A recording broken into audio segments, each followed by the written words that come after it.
Hello दोस्तों, आज एक एडवांस क्वेश्चन के बारे में बात करेंगे कि हाई स्टैक टेम्परेचर के पीछे का क्या कारण है और इसका रूट कॉज एनालिसिस करेंगे और देखेंगे कि हाई स्टैक टेम्परेचर होने से हमारा क्या क्या लॉस होता है। जैसे सबसे पहला है, अगर स्टैक का टेम्परेचर 10 डिग्री राइज होता है तो उससे हमारा इफ़िशियंसी है वह लगभग 0.5 से 1% तक लॉस हो जाता है। दूसरा है, जो ये स्टैक टेम्परेचर है वो डायरेक्टली इंडिकेट करता है हीट लॉस को। और स्टैक टेम्परेचर राइज कब होता है? जब हमारा जो हीट है वह प्रॉपरली ट्रांसफर नहीं हो पाता है, जैसे एपीएच या इको में, तब हमारा स्टैक टेम्परेचर बढ़ता है। और भी इसके पीछे के कारण है, तो आइए जानते हैं इस वीडियो में।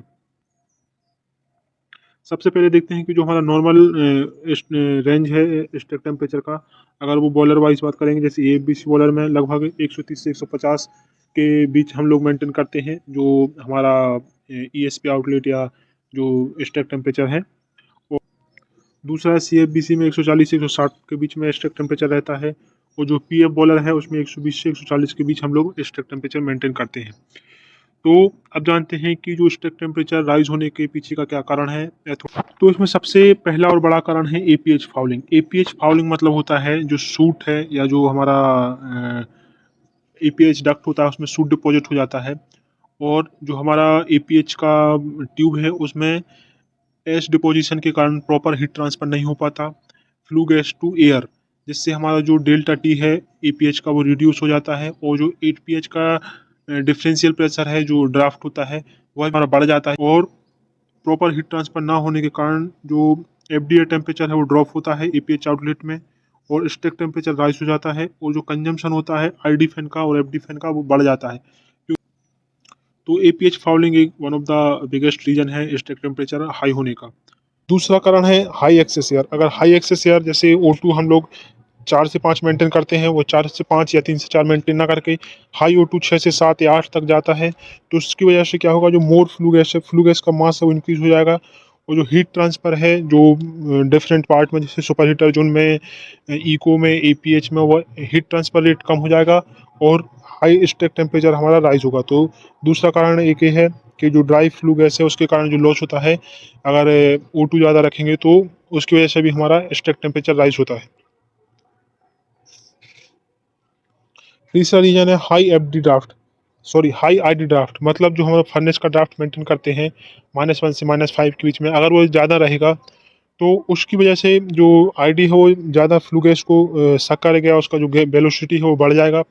वेलोसिटी बढ़ने से जो हीट ट्रांसफर टाइम है डिफरेंट पार्ट में, एपीएच में, इको में और सुपर हीटर जोन में और फर्नेस के अंदर, वह कम हो जाएगा, जिससे जो प्रॉपर हीट ट्रांसफर ना होने के कारण जो फ्लू गैस का टेम्परेचर है वो ड्रॉप नहीं होगा और हायर फ्लू गैस टेम्परेचर मिलेगा हमें चिमनी के एंड में। और इससे एक कारण और है कि जो हमारा पावर कंजम्पशन है वो इंक्रीज हो जाएगा आईडी फैन का। तो मेनली जैसे आप बड़े पावर प्लांट में काम करते हैं तो उसमें जो ऑक्सिलरी पावर है उसको हम लोग कम से कम रखने की कोशिश करते हैं और हमेशा यह प्रयास करते हैं कि जो ऑक्सिलरी पावर है उसको कैसे कम करें। तो अगर थोड़ा सा भी अगर आरडी या एफडी के में पावर कंजम्पशन बढ़ता है तो उससे हमारा डायरेक्टली ऑक्सिलरी पावर बढ़ेगा, जिससे हमारा ओवरऑल प्लांट का एफिशिएंसी है वो कम हो जाएगा। नेक्स्ट है हमारा heating surface fouling. Heating surface fouling मतलब जो हमारा डिफरेंट जोन है, जैसे सुपर हीटर जोन है, इको और जो वाटर वॉल है और एपीएच, अगर इनमें फाउलिंग मतलब होता है सूट डिपोजिशन या जो एस का डिपोजिशन है ट्यूब पर, तो वह होने से हीट ट्रांसफ़र एरिया कम हो जाता है या हीट ट्रांसफ़र प्रॉपर नहीं हो पाता है। तो इसकी वजह से हमारा जो हीट एब्जॉर्प्शन कम होगा और जो हीट हमारा मोर हीट एस्केप कर जाएगा और चिमनी के थ्रू, जैसे स्टेप टेम्परेचर राइज होगा और हमारा डायरेक्टली प्लांट का एफिशिएंसी कम होगा। तो इसको हम लोग ये भी जानेंगे कैसे इसको कम करें। नेक्स्ट रीजन है हमारा फ्यूल क्वालिटी इशू। जैसे हमारा फ्यूल में अगर हाई मॉइस्चर है तो हाई मॉइस्चर के कारण जो हमारा इवेपोरेशन है उसमें हमारा ज़्यादा हीट लगेगा और जो हमारा टेम्परेचर राइज करने के लिए जो हीट चाहिए वाटर का वह हमें कम प्राप्त होगा, जिसकी वजह से भी हमारा स्टैक टेम्परेचर राइज हो सकता है। अगर लो जीसीबी कोल यूज़ करते हैं तो इससे भी टेम्परेचर अनबैलेंस हो जाता है, मेन स्टीम का टेम्परेचर बढ़ता है कभी कभी और जो प्रॉपर हीट ट्रांसफ़र नहीं हो पाता, तो उसकी वजह से भी हमारा हीट स्टैक टेम्परेचर राइज होता है। अगला है जो हमारा कोल साइजिंग है। अगर कोल बहुत ही ज़्यादा फाइन आ रहा है तो वह है जो फर्नेस के अंदर प्रॉपर कंबस्शन नहीं हो पाएगा, और जो हमारा सेकंड या थर्ड कंबस्शन उसका होगा जैसे सुपर हीटर जोन में, तो वह हीट है जो प्रॉपर एब्जॉर्ब नहीं कर पाएगा हमारा वाटर बॉल है या वेट कॉइल है, तो वह हीट स्केप कर जाएगा, जिसकी वजह से भी हमारा स्टैक टेम्परेचर राइज होगा। नेक्स्ट है एयर लीकेज एंड एपीएच।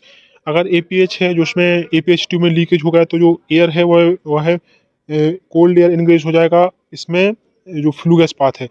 तो कोल्ड एयर इनग्रेज होने के कारण जो आईडी है वो आईडी ज़्यादा से ज़्यादा पावर शक करने, ज़्यादा से ज़्यादा उसमें जो आईडी है उसका आरपीएम बढ़ जाएगा, क्योंकि फ्लू गैस का मास बढ़ेगा तो आईडी का आरपीएम बढ़ेगा, आईडी का आरपीएम बढ़ेगा तो जो हमारा एपीएच के पहले का जो फ्लू गैस है उसका मास कम रहेगा, लेकिन यहाँ पर मास बढ़ जाएगा।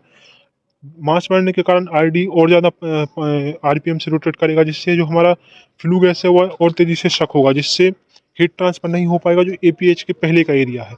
इसलिए हमारा इसका स्टैक टेम्परेचर राइज होगा, और जो एफडीआर टेम्परेचर है वो ड्रॉप होगा, और O2 है वो आफ्टर एपीएच वो इंक्रीज हो जाएगा, जिससे हम लोगों को पता चलेगा कि हमारा एपीएच ट्यूब लीकेज है।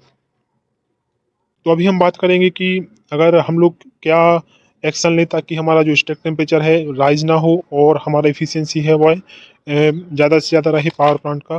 तो सबसे पहले है कि जो एक्सेस एयर है वो हम लोगों को ज़्यादा नहीं देना है। एफबीसी में लगभग 30 से 35% एक्सेस एयर या 3 से 4% अगर हम O2 रखेंगे तो हमारा प्रॉपर हीट एब्जॉर्प्शन होगा हर जोन में। और इंक्रीज अगर शूट ब्लोइंग है, जिस बॉयलर में शूट ब्लोइंग हम लोग देते हैं, तो शूट ब्लोइंग को इंक्रीज करना चाहिए, जिससे शूट डिपोजिशन है डिफरेंट पार्ट में वह कम से कम रहे और हीट ट्रांसफर प्रॉपर हो सके।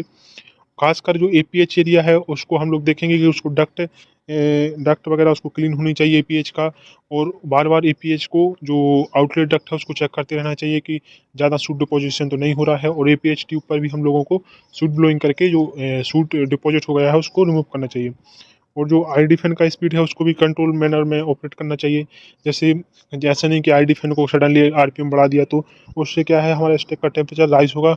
अगर वीएफडी कंट्रोल है तो सही है, ऑटो में डाल के उसको ड्राफ्ट का सेट पॉइंट देंगे -3 से -5 के बीच में मेंटेन करेगा वो। लेकिन अगर डैम्पर कंट्रोल है तो उसको सही से ऑपरेट करना चाहिए ऑपरेटर को, ताकि जो हमारा हीट लॉस है वो ना हो। और मॉनिटर करेंगे ट्रेंड, क्योंकि जो ऐसी चीज़ें होती हैं जैसे स्टेक का टेम्परेचर तो सडनली राइज नहीं होता, वो धीरे धीरे करके राइज होता है। 15 से 20 दिन में हम लोगों को पता चलेगा कि 3 डिग्री टेम्परेचर हम लोगों का बढ़ गया है। तो इसको हम लोगों को ट्रेंड को मॉनिटर करना चाहिए हर चीज़ का, कि जो हमारा ड्राफ्ट लॉस है वह कितना है, पहले कितना था। तो एपीएच का डेल्टा टी या जो टेम्परेचर डिफरेंस है वह देखना चाहिए कि पहले कितना था अभी कितना है। ये सब चीज़ें अगर हम लोग मॉनिटर करेंगे तो हम लोग अच्छे से प्लांट को ऑपरेट कर सकेंगे, और एफिशिएंसी को भी हम लोग बढ़ा के ला सकते हैं।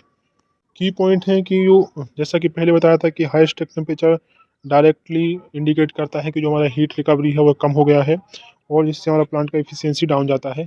तो यह एक थोड़ा एडवांस क्वेश्चन था। अगर आपको कुछ अच्छा लगा हो इसमें तो इसको लाइक कीजिए, सब्सक्राइब कीजिए और हमारे चैनल को शेयर कीजिए दोस्तों के साथ, क्योंकि ऐसा क्वेश्चन है ये हमारे day to day plant operation, और जैसे आप कहीं बीओई वगैरह का इंटरव्यू या कोई बड़ी कंपनी में इंटरव्यू देने जाते हैं तो ऐसे क्वेश्चन आपसे पूछ लिए जाते हैं। धन्यवाद।